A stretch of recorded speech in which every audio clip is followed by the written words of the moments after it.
I liked the mentality that I saw from them in regards to it wasn't, oh no, we're playing Baylor. It was more of a, let's go, let's compete. And I just think that's why we started well. I think that's why we hung with them in the first half. It was just the mentality they had in preparation. We had two great practices leading into this game. And they haven't gotten down, even though they've struggled a bit here lately. Did you feel it was just kind of Baylor's athleticism and having Brown more in the third quarter that kind of allowed them to kind of pull away? I think it's the depth they have. That they can wear you down. We looked, we were struggling getting back in that span. We were struggling to make shots in that span, and then I thought we took a lot of quick shots, which again put them in transition. I think a key to keeping them out of transition is running offense on multiple sides of the floor, and we got away from that. We were open in some of them, but when you don't hit, Baylor's going the other way. Early on in the game, you guys were sitting on one assist and really kind of turned that up in the second half. Was that something you guys emphasized at halftime to come out that you need to share the ball a little bit better and get those passes to the right people? I didn't think we didn't share the ball the first half. I thought we ran offense on multiple sides of the floor. Baylor's not going to, always give you easy things. I thought we need to get the ball probably more inside. But you're a lot when you run the shot clock down. A lot of things you're going to do is a ball screen at the end. You're going to get a shot off the dribble. So I didn't think it wasn't that we didn't share it. I just think that sometimes those are the kind of shots you're going to get against a Baylor. When you're obviously facing a very talented group in Baylor, the number 2 team in the country, is this the type of mentality you want these girls to keep up for the rest of the season, to show them this is what you guys need to do every week? Yeah, well, they have to. If they want to win games, they have to. There's no one in this league you can show up and not play as hard as you possibly can and as well as you possibly can and win. That's why we're the number 1 league in the country, and there's 10 teams. Like it's you have to show up and play as hard as you can every night, and you have to play well too to win. You can't just play hard. You have to play hard, and you have to play well. You have to make shots. Do you think y'all can use kind of the momentum you had in the first half to try to show the girls so they can get that final road win against TCU Wednesday?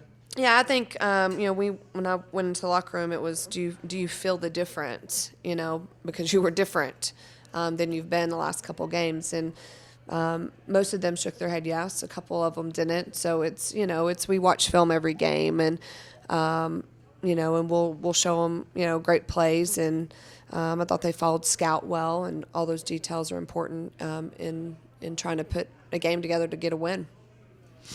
Coach, it was hard to hit the threes early on, but Caldwell kept firing them up there, and you were just hoping, I guess, she would get hot at some point.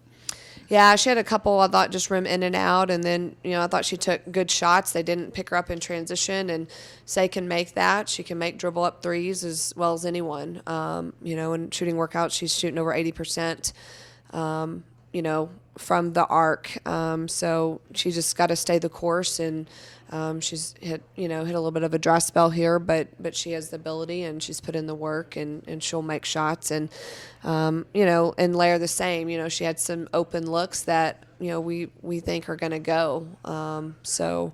They just gotta keep shooting it and doing all the other things as well. I mean, as long as we're taking good shots, we'll feel good about it. As a coach, what do you say and do now with the girls to keep them motivated and keep inspiring them in these last couple games? Well, we've got 6 games left, I believe, in the Big 12 tournament. And again, it's not like they can't climb the ladder. I mean, everyone's, even or one game in front that we're trying to catch. So every game is important. Baylor's obviously very dominant down low. Is this a tape that you're going to kind of put aside and show Brewer something that she can work towards for next year, for what it's going to take for Big 12 play that she can really aspire to? Yeah, I think you saw, glimpses of Brewer. She's battling against some of the best posts in the country, and she scored on them, and she blocked their shots, and she's right there rebounding with them. And, her off season's going to be critical for her to be as good as she can be next year. And I think she's going to be a special kid. She has the the mindset. She has the right kind of heart. She is a great teammate, and God's blessed her with great size and athleticism. So she's going to keep getting better, and there's no doubt I think she's going to compete with them next time around, and she'll be even better next year for them. I mean, when you're 6'7", with the 7'3" wingspan, it deters you a little bit. You have to be really focused, locked in on the rim. I think our posts are a pretty good presence, so she had to come over late just in case, and I think it really helps that our posts can do their job down there, so she can't just sit in the paint and wait for our guards. What was the what was the difference when you all kept catching up to like 37, 30, and 7 points, 9 points? What in the third quarter though they were able to kind of pull away? What did y'all kind of see the difference on the court that they did on y'all defensively to kind of limit y'all shots? Definitely at halftime, their coach probably getting into them a little bit, so we knew they were going to come out with a little bit more energy, and so deterred us a little bit, but I still think we were attacking and getting the looks that we wanted to, just couldn't really get those to connect and hit those shots to put us up. All right. Of course, they're all no moral victories, but you girls kind of look at this, maybe the tape of this first half, and kind of show yourselves what you hadn't been doing, maybe against Kansas and Kansas State.